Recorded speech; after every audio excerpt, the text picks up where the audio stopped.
Ini adalah bab menggemarkan pada berwudu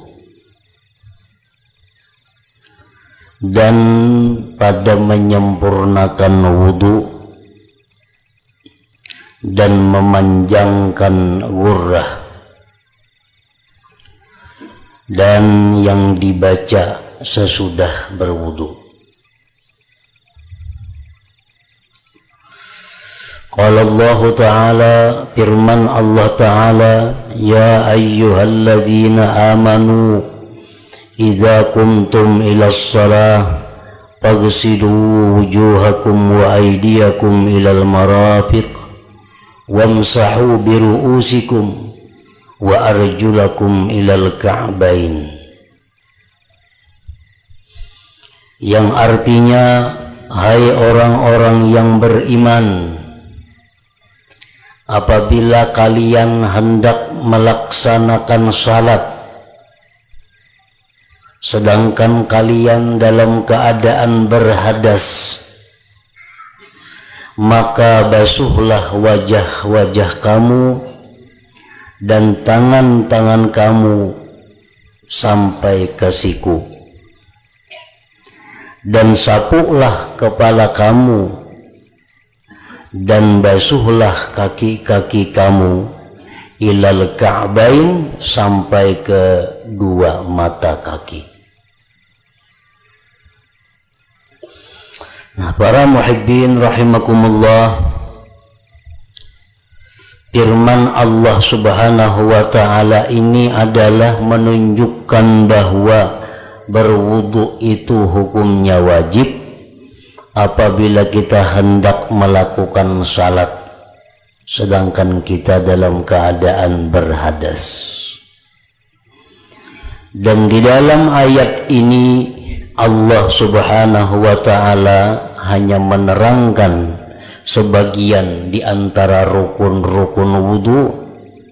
Adapun bagian lainnya diterangkan oleh hadis Rasulullah sallallahu alaihi wasallam. Seperti niat. Nah, di sini kadada dibuat niat. Basuh muka, basuh tangan, sapu kepala, basuh dua kaki. Adapun niat adalah termasuk yang dipardukan, itu dijelaskan oleh Rasulullah sallallahu alaihi wasallam. Dan lagi kesempurnaan wudu, tentang sunat wudu, itu pun juga dijelaskan oleh Rasulullah sallallahu alaihi wasallam. Wa an Abi Hurairah radhiyallahu anhu anna Rasulullah sallallahu alaihi wasallam qala, ala adullukum ala ma yamhullahu bihil khataya wa yarfa'u bihid darajat. Qalu bala ya Rasulullah. Qala isbagul wudu alal makarih wa kathratul khuta ilal masajid wa intidharus salati ba'das salah fadhalikumur ribat fadhalikumur ribat fadhalikumur ribat. Rawahu Malik wa Turmudi wa Ibnu Majah bima'nahu. Rasulullah sallallahu alaihi wasallam bersabda, adakah tidak aku tunjukkan kepada kalian atas sesuatu yang menghapuskan Allah dengan sesuatu itu segala kesalahan-kesalahan, dan Allah tinggikan dengan sesuatu itu derajat kalian di dalam surga. Qalu, para sahabat menjawab, bala ya Rasulullah. Ujar Nabi kita, hai sahabat-sahabatku, ikam maulah kupadahakan amalan, yang amalan ini menghapuskan kesalahan-kesalahan dan meninggikan tingkatan derajat kita di dalam surga.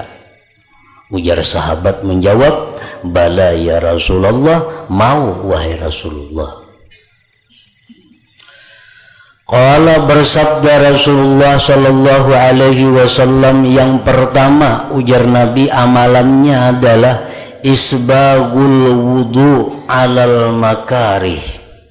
Itu yang pertama. Isbagul wudu, menyempurnakan wudu atas keadaan yang sangat dingin dan keadaan yang sulit. Nah, ini adalah yang pertama. Menyempurnakan wudu padahal kita dalam keadaan sangat dingin atau dalam keadaan yang sangat sulit, wudu tetap disempurnakan. Nah, para muhibbin rahimakumullah, di dalam hadis lain Rasulullah sallallahu alaihi wasallam menjelaskan asbighil wudu, artinya sempurnakanlah wudu itu. Nabi kadang menjelaskan, kadang menerangkan, kadang memerintahkan dengan kalimat tawaddu'u. Artinya kalau tawaddu'u, berwudulah kalian, berwudulah kalian. Tapi Nabi tidak demikian. Nabi bersabda sempurnakanlah wudu. Nah, lain dengan perintah hanya sekedar berwudu. Seperti firman Allah di dalam Al-Quran, aqimis shalah, dirikanlah sembahyang. Itu beda dengan perintah sallu, sembahyanglah kalian. Nah, perbedaannya adalah apabila kalimat itu sallu, sembahyanglah kalian, asal sembahyang aja, yang sempurnakah, yang kadakah, khusyukkah, kadakah, sudah sembahyang. Nah, itu kalau ibaratnya sallu atau salli.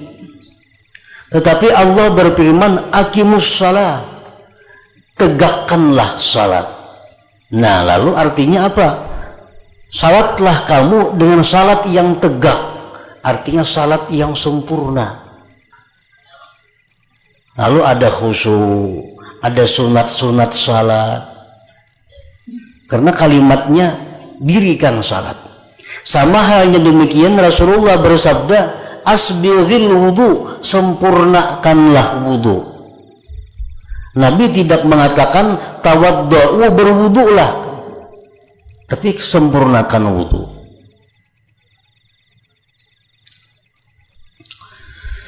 Para muhibbin rahimakumullah, apa yang dimaksud dengan kesempurnaan wudu? Karena kalau kita baudu itu hadas kita terangkat, awas sembahyang artinya. Tetapi kada bisa menghapuskan dosa, kada bisa meninggikan kita di dalam surga derajat kita, kalau kita hanya asal berwudu. Nah, tetapi kalau kita ini menyempurnakan wudu, itu didapat hadas kita suci, kita suci daripada hadas, dan dosa-dosa kita diampuni, derajat kita ditinggikan di surga.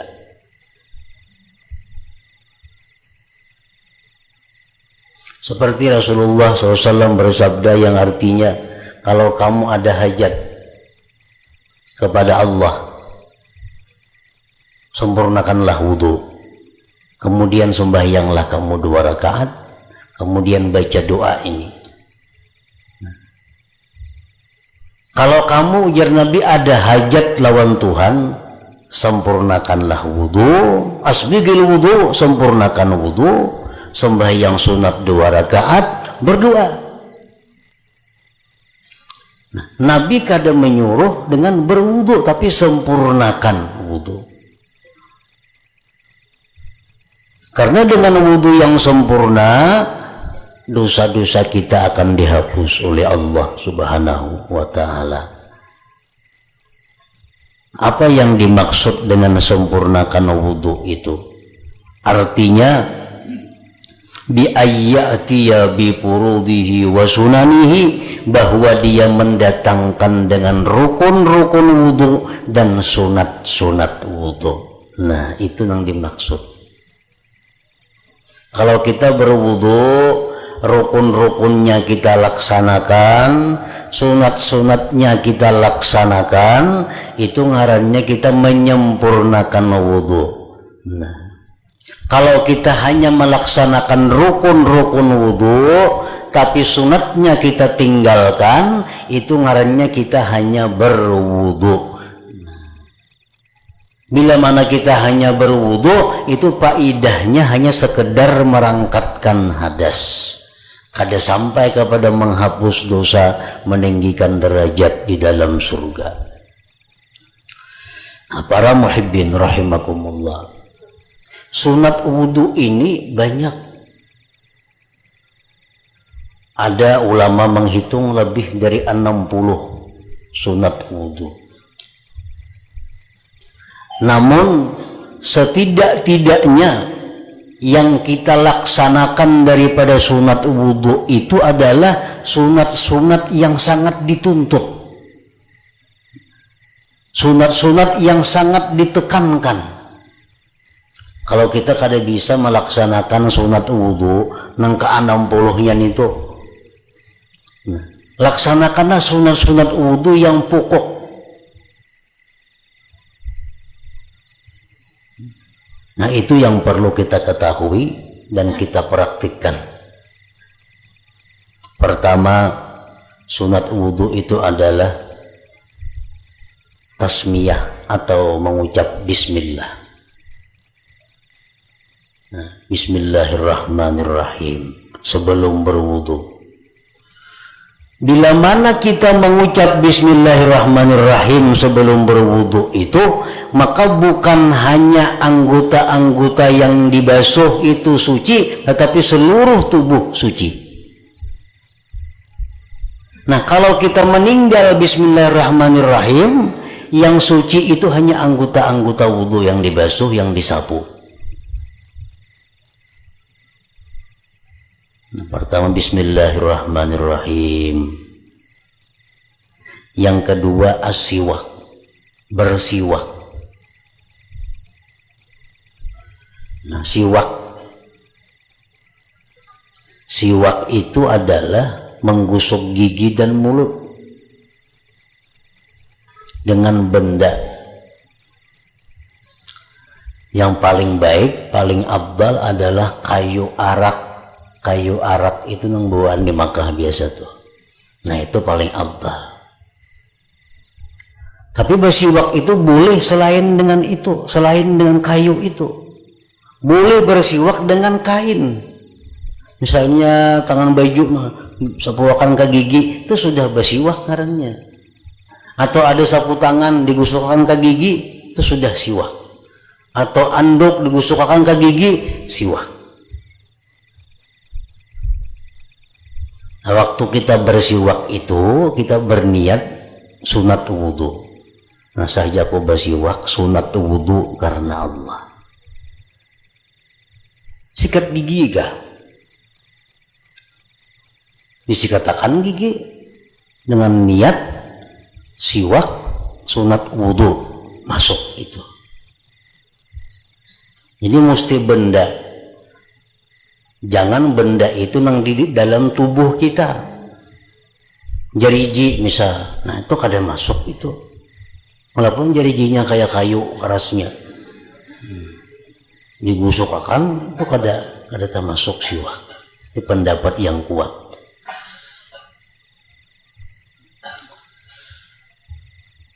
Nah, yang ketiga ghuslul kaffain, membasuh dua telapak tangan. Artinya mulai ujung jari sampai lilipatan tangan ini. Nah, ingat sini aja dibasuh 3 kali. Ini menurut sebagian mazhab yang lain ada mengatakan wajib.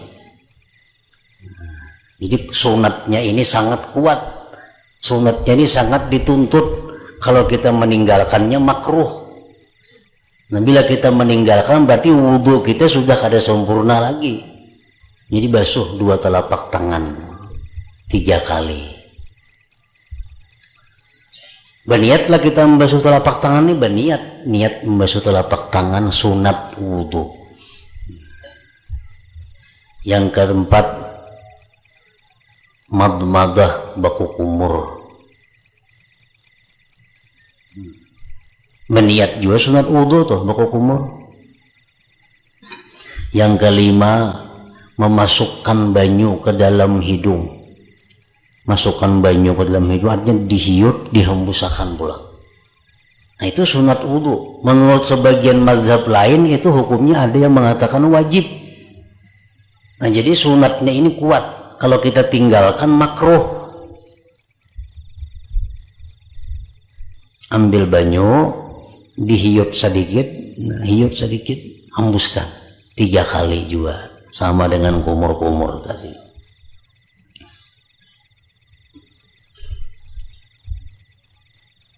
Yang keenam, mashu jami'ir ra'si, menyapu sebagian kepala. Artinya kalau kita berwudu itu menyapu kepala, ini ginnah sudah cukup aja. Cuma ini kada isbag ngarannya, kada sempurna. Nah, mesti disapu sebagian kepala itu. Nah, ini sangat kuat sunatnya karena mazhab lain mengatakan itu wajib sebagian kepala. Mazhab kita Syafi'i yang mengatakan walaupun sedikit asal ada. Nah, sedangkan mazhab lain banyak yang mengatakan kepala itu sebijian disapu lawan banyu. Nah, jadi tuntutan sunatnya itu kuat. Kalau kita meninggalkan itu makruh. Kada sempurna lagi wudu. Yang kedelapan, takhlilul lihyatil kassah, menyalat-nyalati janggut yang tebal. Yang kesembilan, taqdimul yumna 'alal yusra, mendahulukan kanan daripada kiri.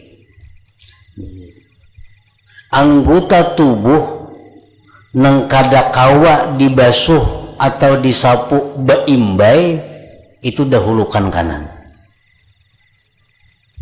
Kalau anggota wudu itu kawa aja dibasuh disapu beimbai, macam wajah misalnya, itu kita basuh kawah aja beimbai, kiri kanan langsung, nah beimbai. Macam talinga itu kawah aja langsung gitu beimbai, nah beimbai kada usah dahulu nang kanan, kada usah nang badahulu kanan daripada kiri ini nang kada kawa diimbayakan, dahulukan nang kanan, hanyar nang kiri. Ini sunat wudu juga. Bila kita kada sesuai itu makruh, misal badahulu nang kiri, nah itu makruh.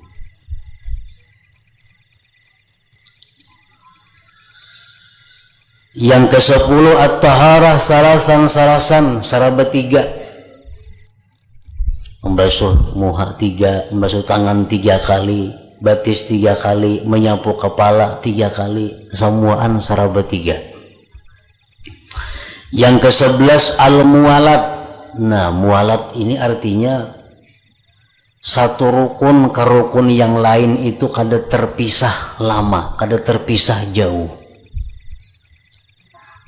Nah, kita basuh muha kita, tuntung basuh muha, langsung tangan, tuntung tangan kiri, kanan kiri, langsung sapu kepala, kada bermandak-mandak. Nah, itu ngarannya mualah. Yang ke-12, takhlilu asabi'il yadain war rijlain, menyalat-nyalati 2 tangan dan 2 kaki. Nah, jadi baudu itu waktu kita membasuh tangan tuh kita salat-salati jariji ini. Nah, tasarah aja caranya. Jadi kita basuh tangan kita nih, nah kita kayak ini akan, nah walaupun caranya ada kayak ini yang bagus, mulai atas. Nah, ini sunat juga. Bila kita kada macam ini baudu kada sempurna wudu ngarannya. Jariji batis sama di salati jariji itu tunggu butingan itu sunat juga. Walaupun caranya yang lebih baik ada dengan cara memasukkan kalingking tangan kiri dari bawah batis, nah tunggu butingan jalan bawah. Ini cara yang paling baik. Andai kata bebarang aja ini sudah masuk sunatnya. Nah yang ke-13 tarkul isti'anah bisabbi alaih bighairi uzrin, meninggalkan minta tumpahiakan banyu atasnya amun kada uzur.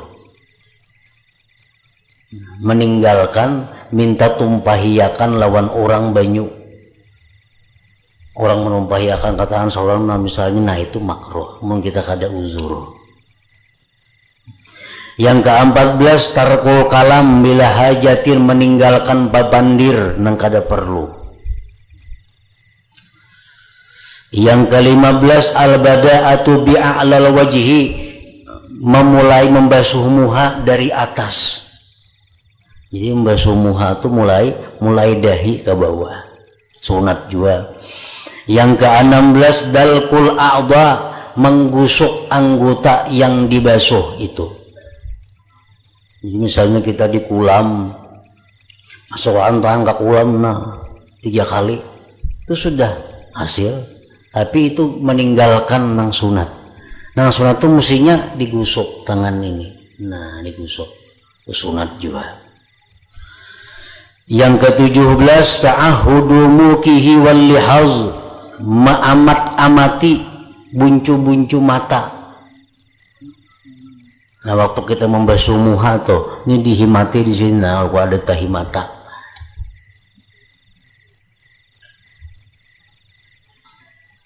Yang ke-18 al-bada'atu bil asabi', memulai dengan jariji, membasuh tangan jariji dahulu, namanya siko. Membasuh batis jariji dulu akan sampai seterusnya. Yang ke-19 tarku tansyib wan naqdi, meninggalkan mengaringi dan mengipikkan. Jadi imbah baudu jangan dilap dalam keadaan kada uzur ini. Nah jangan dilap, jangan juga dikipik-kipikakan. Kan baudu basah kalau kita, jangan dikipikakan, jangan. Itu membuangi bakas ibadah, ngarannya kada bagus. Yang ke-20 tahriku khatamihi, menggerak-gerakkan utas waktu membasuh tangan amun yang bautas. Nah itu sunat juga. Yang ke-21 ad-du'a ba'dahu, berdoa imbah baudu, doa yang sudah kita tahu. Yang ke-22 istiqbalul kiblah fi jami'i wudu'ihi, menghadap kiblat mulai awal sampai akhir wudu. Yang ke-23 italatul ghurrah, memanjangkan ghurrah. Ini muha. Nah, nang dibasuh tuh ada batas wajib liwati, badan itu banyaki liwatnya. Nah, kan nang dibasuh nah muha anggat sini nah. Tapi kasih ini akan membasuh-basuh tuh, membasuh panjangi itu sunat. Yang ke-24 italatut tahjil, memanjangkan tahjil. Macam tangan itu kan ingat siko, labihi pada siko kapagelangan sini nah itu sunat juga. Yang ke-25 tarkul israf fil ma, meninggalkan berlebihan pada banyu. Berlebihan pada banyu, jangan sampai banyu banyak terbuang-buang artinya. Nah jadi 25 ini merupakan pokok nang sunat-sunat. Banyak lagi nang halus-halus pada itu sunatnya. Jadi kalau kita hendak sempurna wudu, nah laksanakan sunat-sunat wudu ini. Dan kita kada akan bisa melaksanakan sunat wudu ini kalau kada dengan riyadhah wal mujahadah, latihan dan perjuangan. Nah, jadi kita ada kemauan dahulu untuk memperbaiki wudu. Karena sembahyang kita itu tergantung wudunya. Bila wudu bebarang aja, sembahyangnya kada jauh lawan bebarang aja. Bila wudunya orang tuh hati-hati, bagus, apik, sembahyangnya kayak itu juga tuh. Nah, jadi kita pelajari, kita praktikkan dengan latihan-latihan, dengan berjuang kayak apa supaya berwudu itu dengan sempurna.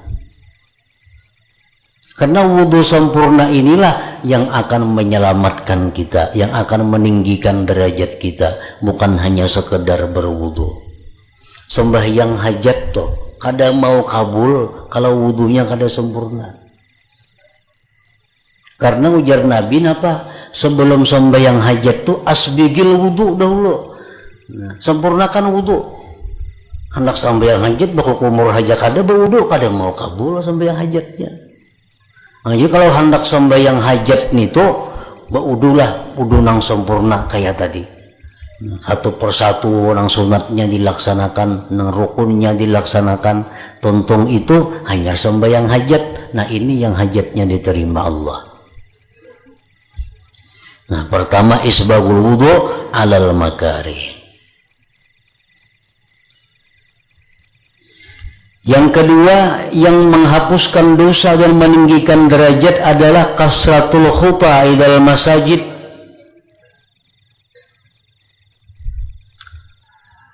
Banyak langkah ke masjid. Artinya apa? Orang ini selalu mengakali sembahyang berjamaah. Zuhur ke masjid, asar ke masjid, maghrib ke masjid, isya ke masjid. Banyak langkah ke masjid. Nah, sembahyang berjamaah itu menghapuskan dosa dan meninggikan derajat juga. Yang ketiga, wantizarus salah ba'da salah, menunggu sembahyang sesudah sembahyang. Ini termasuk juga nang menghapuskan dosa. Misal kita maghrib, nah maghrib itu duduk dilanggar di masjid, bagaimana duduk bacaan apakah lain bepandiran tuh lain kisahnya. Bepandiran di pelatar masjid menghadang isya itu mulah dosa. Ini yang di masjid duduk menghadang isya membaca Quran, dengari orang pengajian. Nah, sampai kena isya. Inya tuh kada boleh ke rumah karena menghadang isya ini nah lagi belum digawi, itu maksudnya. Nah, jadi kalau kita menunggu sembahyang, sejam kita menunggu sembahyang, walaupun dengan babacaan biasa, dengan barabah, dengan guring di masjid guring, menunggu sembahyang atau guring-guring, itu dihukumkan sebagai orang yang sembahyang. Jadi selama sejam menunggu sembahyang, sejam dianggap sembahyang. Ini di zaman Nabi itu kada kamat, kalau kada Nabi ini keluar, kalau kada Nabi datang kada kamat dulu orang nunggu Nabi. Nah, jadi Nabi ini kayaknya sampai maghrib sembahyang, maghrib berjamaah. Nah, balik sini ke rumah. Kayaknya isanya itu pukul 10 hanya turun. Jadi sahabatnya yang guri-guri di masjid tuh banyak menunggu Nabi sembahyang isya nih. Sampai pernah sampai pukul 12 tengah malam hanya Nabi sembahyang isya. Nah, jadi ujar Nabi menunggu sembahyang itu sama lawan sembahyang. Walaupun menunggu sambil guring tadi. Nah, jadi bisa 3 jam kita menunggu sembahyang berjamaah. 3 jam itulah kita dihukumkan selalu sembahyang, selalu sembahyang. Nah, fadzalikumur ribat, maka itulah namanya mengikat diri dalam taat. Itulah namanya mengikat diri dalam taat. Itulah namanya mengikat diri dalam taat. Nah, kalau kita berudu tuh kawa sempurna, wudu nang baik tadi, itu dikatakan Nabi ngarannya mengikat diri dengan ketaatan. Kita kawa selalu sembahyang berjamaah, itu dinamakan Nabi mengikat diri dengan ketaatan. Kita menunggu sembahyang sesudah sembahyang, itu dingarani Nabi mengikat diri dengan ibadah. Nah, hadis rawahu Malik wa Tirmidzi wa Ibnu Majah bima'nahu.